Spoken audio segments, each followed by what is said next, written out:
Students, this is your EVS class. So students, as I already teach you about the water cycle by a video, मैंने आपको एक video के जरिए water cycle का process बताया था और आपको एक डायग्राम भी ड्रॉ करने के लिए दिया था. जितना चैप्टर लेट्स ट्राई 3 के बाद हमारा रह गया है उसे आज हम कंटिन्यू करेंगे और फिनिश करेंगे. So let's start. The water cycle. Water means क्या है? जल. साइकिल चक्र. Water can convert from one form to another. पानी जो है, पानी की जो फॉर्म है वो बदलती है एक फॉर्म से दूसरी फॉर्म में. ठीक है. The conversion of water from one form to another is continuous process that happens around us in our environment. Conversion का मतलब रूपांतरण है, चेंजेस आना है. ठीक है. जब पानी का रूपांतरण होता है एक फॉर्म से दूसरी फॉर्म में जाता है और ऐसा लगातार होता रहता है तो ये कॉन्टिन्यूस प्रोसेस जो हमारे अराउंड, हमारे आसपास, हमारे आसपास वातावरण में होता है. ठीक है. नेचर की changes water to water vapour and then back to water. प्रकृति जो हमारी है वो क्या करती है? लगातार पानी को बदलती है. पानी को किस में बदलती है? वाटर वेपर, वाष्प में, भाप में. ठीक है. And then back to water, और दोबारा से पानी में बदलती है. This cycle is called the water cycle. इसको हम कहते हैं water cycle. Let us discuss how this water cycle is maintained. अब हमें पता भी होना चाहिए कि ये कैसे मेंटेन होता है. ठीक है. सन प्रोवाइड अस हीट. सूरज हमें गर्मी भी देता है, रोशनी भी देता ही है. ठीक है. गर्मी दे रहा है, हीट दे रहा है. ठीक है. This heats makes the water in the reverse. ये क्या हो रहा है? हीट जो है कहाँ जा रही है? Make the water in the river. ये क्या कर रही है? रिवर्स, पॉन्ड्स, सीज, यहाँ पर जाती है. समुद्र जो है, नदियाँ जो है, हमारे तालाब जो हैं, उनमें ये क्या करती है?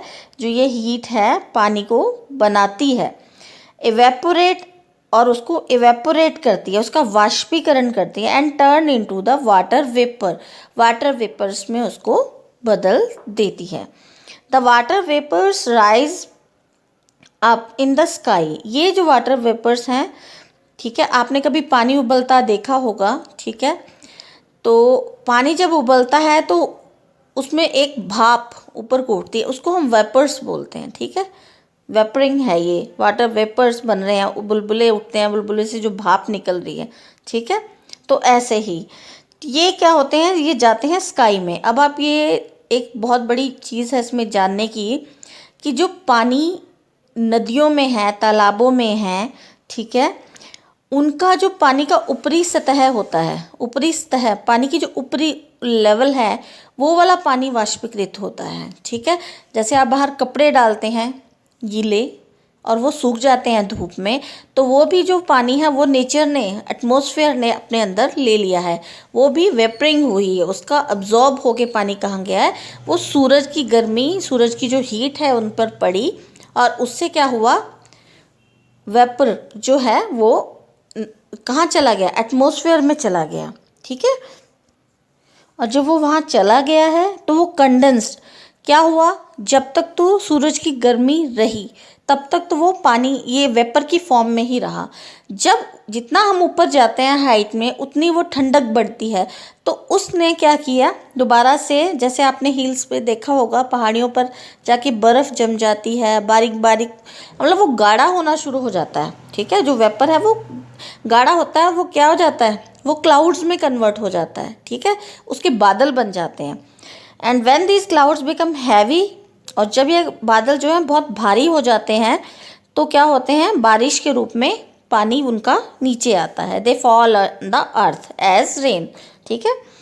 This is how we get rain. अब आपको पता चला कि बारिश कैसे आती है. इन कोल्डर रीजन्स, जो कोल्डर मतलब सर्दियों वाले क्षेत्र हैं, हाई माउंटेन्स जहाँ पर ऊंची ऊंची पहाड़ियाँ हैं, वहाँ पे क्या होता है? वाटर फ्रीज, बर्फ़ जो है, पानी जो है फ्रीज हो जाता है, जम जाता है, before it drops to earth. कब? धरती पर आने से पहले ही। This is called snowfall. जैसे कि स्नोफॉल होती है, अब आपने देखा होगा ये नालकंडा, शिमला, इस साइड जो पहाड़ी इलाके हैं जो जिनमें ठंड पड़ी है, तो साथ में ही स्नोफॉल भी हुआ, तो यही प्रोसीजर है, ठीक है।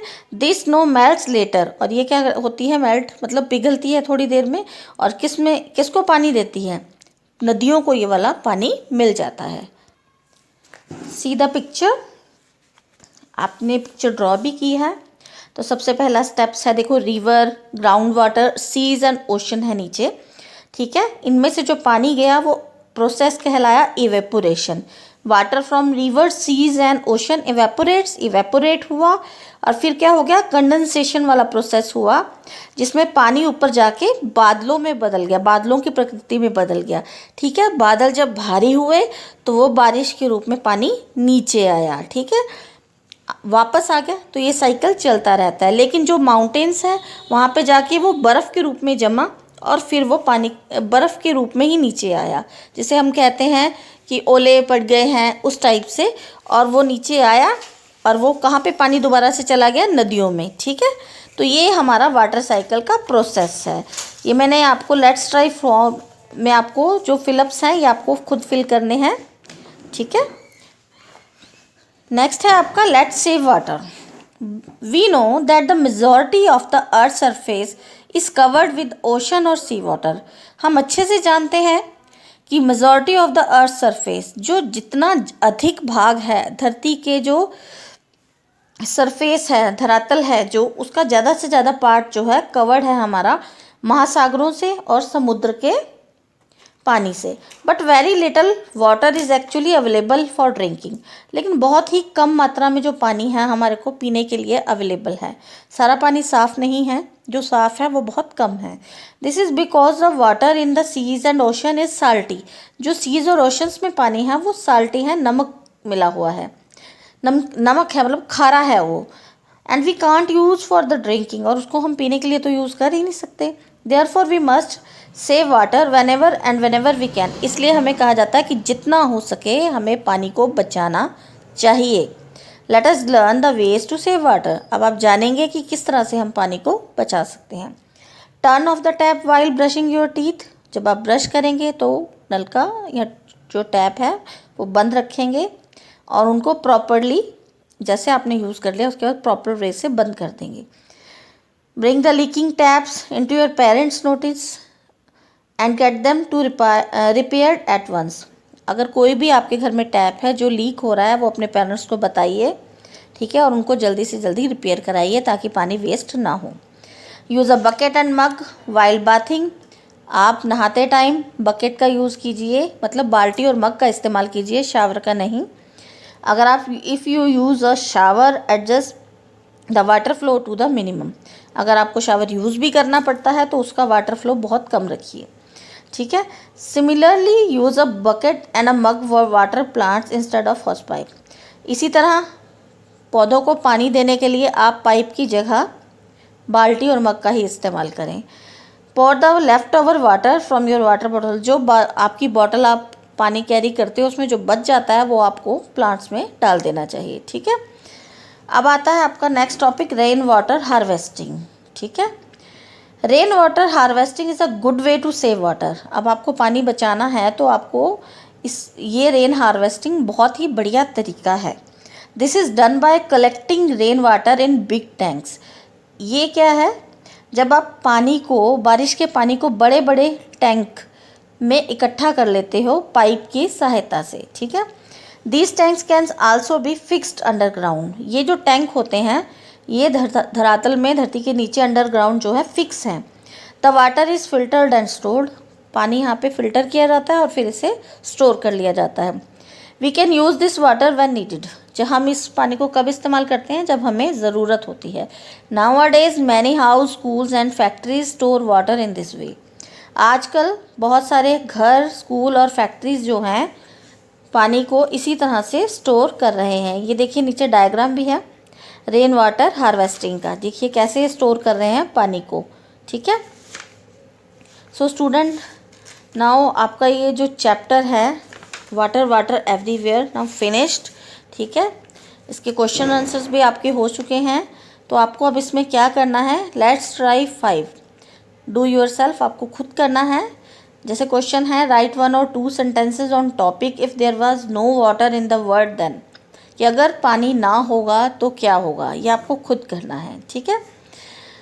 और लेट्स रिमेंबर में जो पॉइंट्स हैं ये आपको लर्न करने हैं। And let's learn new words, जो न्यू वर्ड्स हैं जैसे अंडरग्राउंड वाटर क्या है, freezing, melting, evaporation, condensation, rain water harvesting, ये आपको अपनी नोटबुक में राइट करने हैं और लर्न भी करने हैं। And the last one is we care, ये पैराग्राफ आप पढ़िए, समझिए और जानिए कि आप पानी का कैसे यूज़ कर सकते हैं, कैसे उसको सेव कर सकते हैं और किन किन कामों में हम पानी का इस्तेमाल करते हैं, ठीक है। और हमें उसे पॉल्यूशन फ्री क्यों रखना चाहिए, उसे गंदा क्यों नहीं करना चाहिए, ठीक है। और इस पे आपको क्या करनी है, make a report on disease cause due to polluted water, एक आपको रिपोर्ट तैयार करनी है कि जो पॉल्यूटेड वाटर है उससे हमें क्या क्या डिसीज़ हो सकती हैं, ठीक है। और उसमें आपको मेंशन करना है कि safety measure that you will take to stay protected from the diseases, तो आप इन बीमारियों से बचने के लिए क्या क्या करेंगे। तो this is also your homework, एक रिपोर्ट आपने बनानी है, मिनिमम आपकी 50 वर्ड्स की होगी और एक आपने लेट्स ट्राई 5 सॉल्व करना है और न्यू वर्ड्स को आपको नोटबुक में राइट करना है। Thank you.